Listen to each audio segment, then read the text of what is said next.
गरीब आई वडील असतात, त्यांना 2 लहान मुलं असतात. ही लहान मुलं आई वडिलांच्या जीवावर त्या ठिकाणी जगू शकत नाही किंवा 18-20 दारिद्र्य असतं म्हणून त्यातला एक मुलगा गावातला जो सावकार असतो, पाटील असतो, त्याच्याकडे कामाला जातो. कारण त्याला काम केल्याशिवाय पर्याय नसते. आई वडील थकलेले आणि वयस्कर असल्यामुळे, आणि ही मुलं एक 7-8 वर्षाचीच असतात.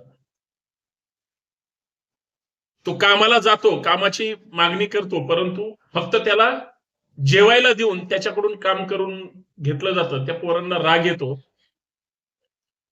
तो म्हणतो, मी तुम्हाला काम मागायला आलो, तुम्ही मला काम दिलं पाहिजे, आणि काम दिल्यानंतर तुम्ही फक्त मला पैसेच देत नाही, पगार मागतात, म्हणून तो दुःखी होतो. मग तो घरी येतो, आई वडिलांशी बोलतो. तो त्यांच्या हातात काय नसतं, ते म्हणतात ते श्रीमंत लोक आहेत, कशाला त्यांच्या नादी लागतो.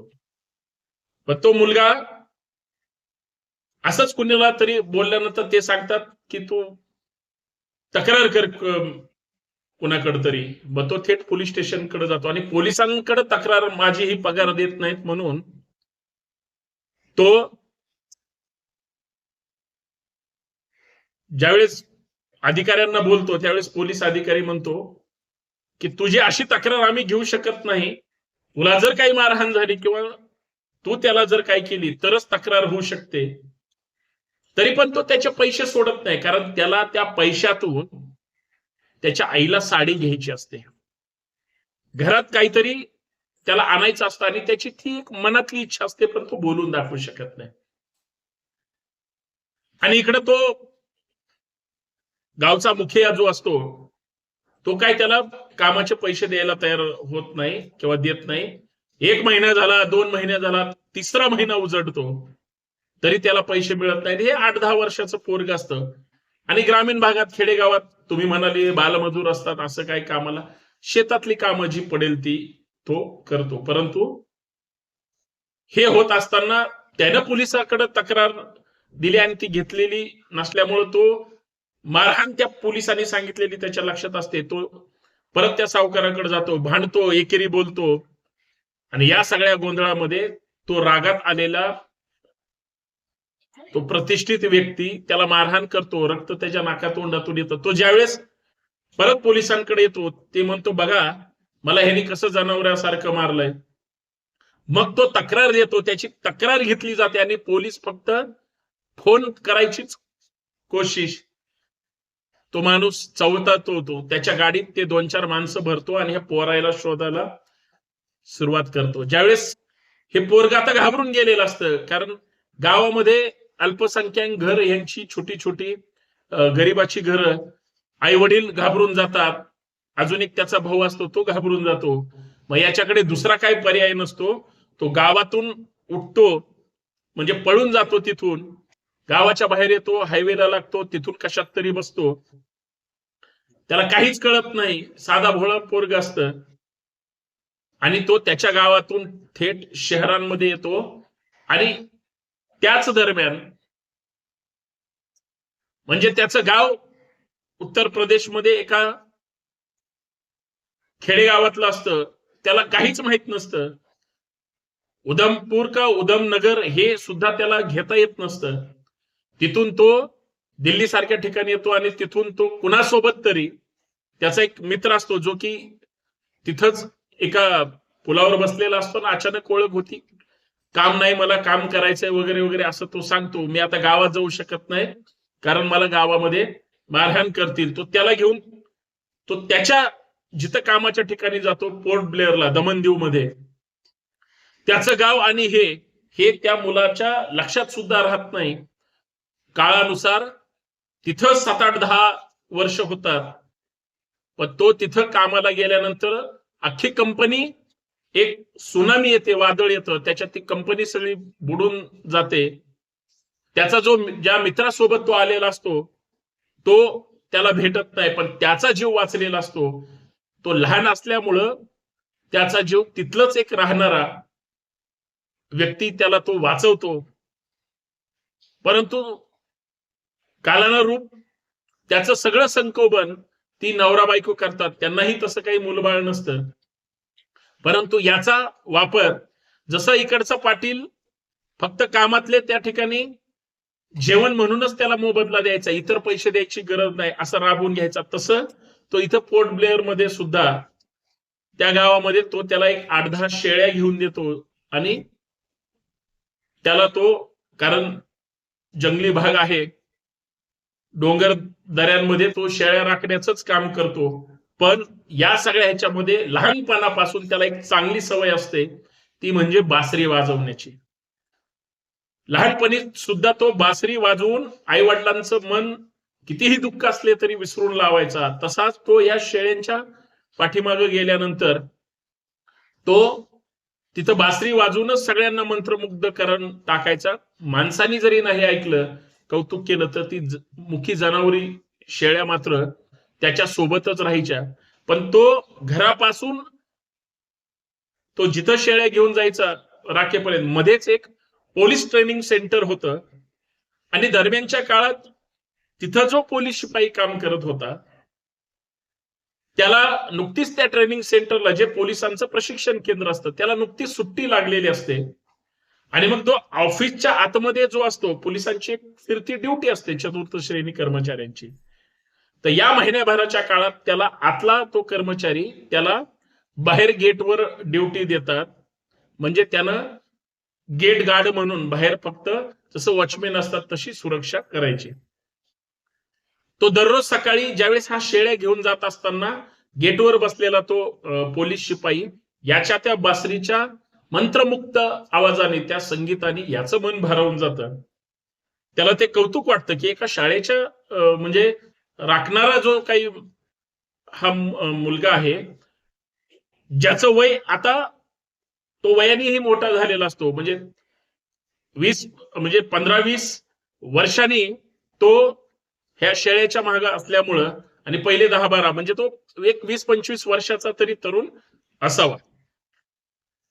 आणि तिथं राहत असल्यामुळं आणि त्याच्या त्या आवाजावर तो पोलीस शिपाई हे झाल्यामुळं एक वेळेस जात असताना तो त्याला आवाज देतो, त्याच्याशी बोलतो की तुझ्या त्या बासरीच्या आवाजात किती मोठी ताकद आहे. त्याला पहिल्यांदा वाटतं की कोणतरी माझं कौतुक करतंय. तो ज्याच्या इथं राहतो, म्हणजे जन्म देणाऱ्या आई वडिलांपेक्षा तो आता जिथं राहतोय त्यांनी पूर्ण जीव लावलेला असतो, पण तो सांगकामी असतो. काहीही पैसे न देता जर घरातलं काम होत असेल, कुणाला नकोय, तशी त्याची अवस्था होती. आणि साधा भोळा, त्याला त्याचे आई वडील फक्त आठवत होते, गाव आठवत नव्हतं किंवा नाव आठवत होते, तर इतर आपण कुठले, कसं जायचं, का अडीचाही काही संबंध नव्हता. आणि त्यांनी तसा आग्रह सुद्धा तो विसरून गेला होता की ही सुनामी आपल्या इकडे सुद्धा आली असेल, म्हणजे हे सगळेच आता संपलेलं असेल.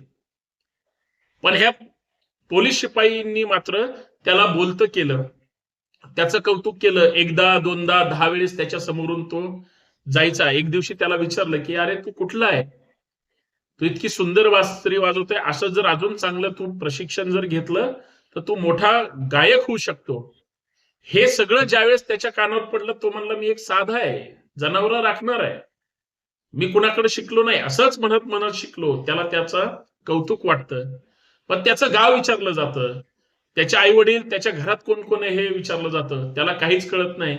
तो म्हणतो माझे एका सिनियर मित्रासोबत, सिनियर म्हणजे त्याच्यापेक्षा तो वयाने मोठा होता, ज्यावेळेस ह्याचं 10-12 वर्षाचं वय असेल, ज्यावेळेस तो इथं आला दमनदीव मध्ये पोर्ट ब्लेअरला, त्यावेळेस तो 20-25-30 वर्षाचा असेल. म्हणजे यांच्यात 20 वर्षाचा गॅप होता.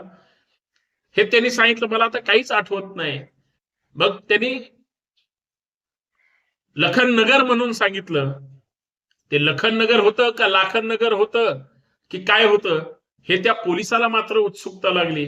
कारण त्याने सांगितलं मला आई वडील आहेत, एक भाऊ आहे, पण हे सगळं लहानपणीचं आहे. आता भाऊ किती मोठा झाला असेल. मग त्यांनी त्याचं वय विचारलं, वर्ष विचारलं, त्याच्याहून त्याला समजून सांगितलं. हा साधा भोळा होता, त्याच्यात ती गोष्ट काही लक्षात येईना. मग त्या पोलिसांनी इंटरनेटच्या माध्यमातून शोधण्याचा प्रयत्न केला. कारण उत्तर प्रदेश जरी मोठं राज्य असलं तरी जिल्हा कोणता, मग त्याच्याहून तालुका, मग ते गाव, मग पोस्ट ऑफिस, असं तसं करून त्याचे बरेच दिवस त्याच्यामध्ये गेले. पण त्याच्या लक्षात आलं की तो ज्यावेळेस विचार करायला लागला, रात्री लहानपणीचा तो आठवायला लागला, मग त्याच्या काही दिवसांनी लक्षात आलं, तोपर्यंत तो कधी चिकित्सा करत नव्हता, आता चिकित्सा करायला लागला. खरंच आपलं घर कुठं आहे, आपले आई वडील असतील का, भाऊ काय करत असेल. आणि मग नगरपेक्षा पूर लावलं. म्हणजे लखन अगोदर नगर म्हणायचा, सापडत नव्हतं, लखनपूर म्हणून शोधलं. पण गुगलवर एखादा शब्द टाकल्यानंतर, सर्च केल्यानंतर त्याला सजेशन मध्ये बरेच शब्द मिळतात. आणि तशा ह्याच्यातून त्यांना एका बँकेचा शोध लागला. बँकेचा तिथं फोन नंबर मिळाला. बँक सुद्धा त्याचं जे मूळ गाव होतं त्याच्यापासून शेजारचं दुसरं एक सुधारित खेड म्हणूया किंवा शहर म्हणूया छोटस, त्याने त्या बँकेमध्ये सर्च करून फोन करण्याचा प्रयत्न केला. बँकेमधली लोक बँकेत गेल्यानंतर कशा भाषेत बोलतात ते आपल्याला सगळ्यांना माहितीये, किती सन्मान देतात, लांब लांबपर्यंत बोलायची गरज नाही.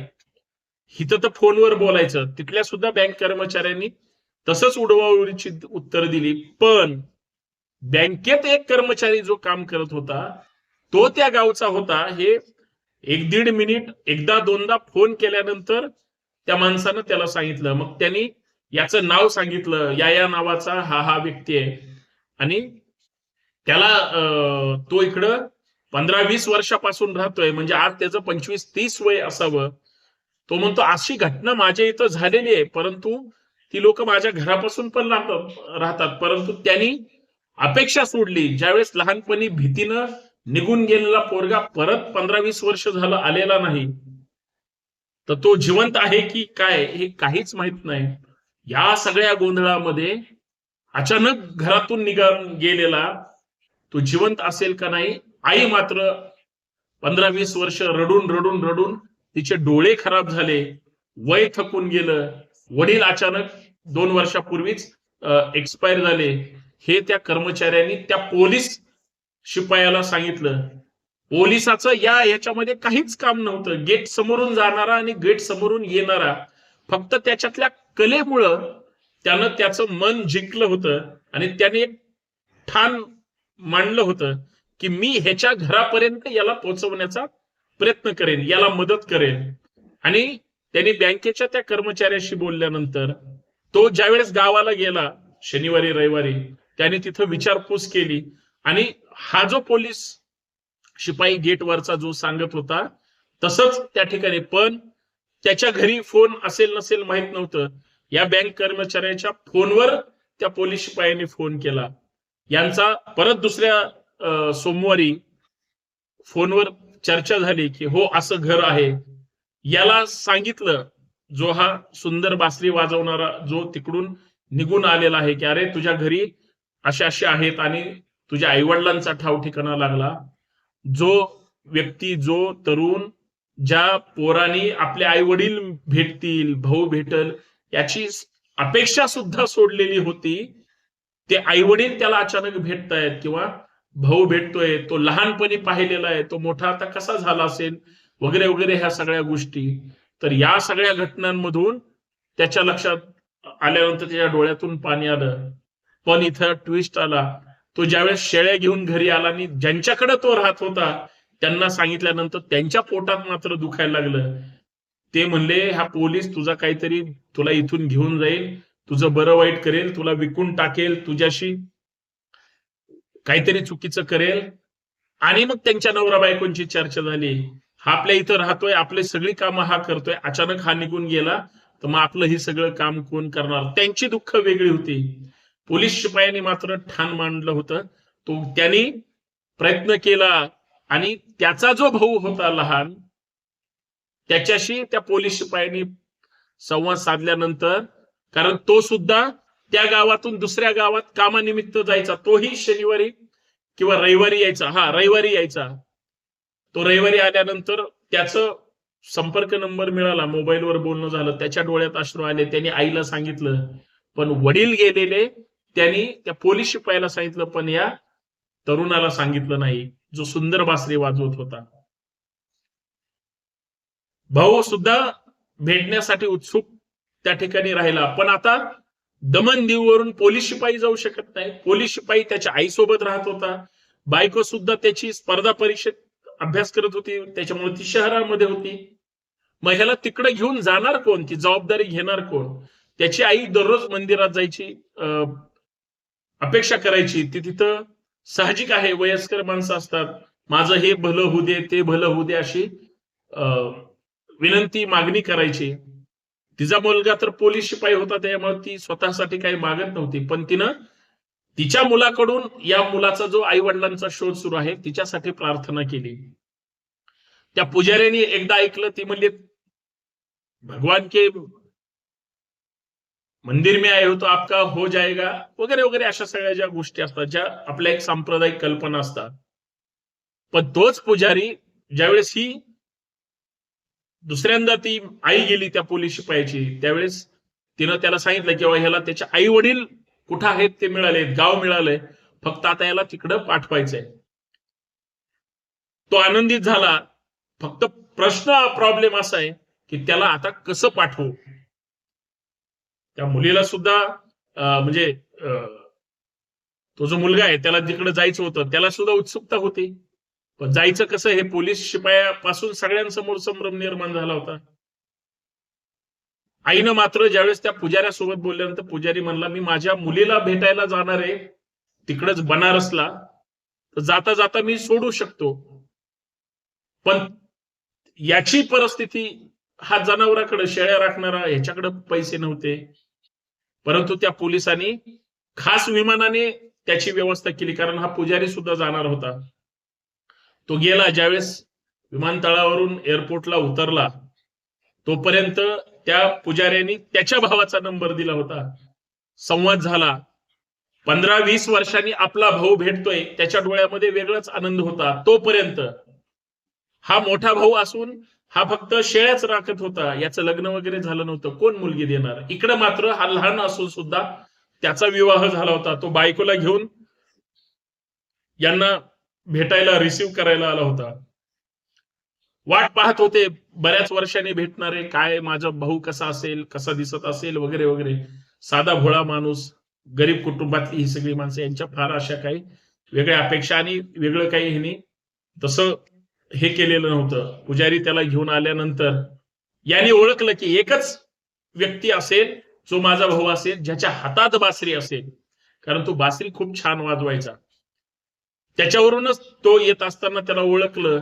ज्यावेळेस ते भाऊ भेटले, एकमेकांना पहिल्यांदा पाहिलं, डोळ्यातून अश्रू आले. लहान भाऊ मोठ्या भावाच्या पाया पडला, भाऊजाई पाया पडली. ज्यावेळेस हे सगळं दृश्य तो पुजारी पाहत होता, त्यांनी त्या तिघांचे, भाऊ भाऊजाईचे आणि याचे एकत्रित फोटो काढला, त्या पोलीस मित्राला पाठवला, कारण तो ड्युटीवर होता, तो ड्युटी सोडून येऊ शकत नव्हता.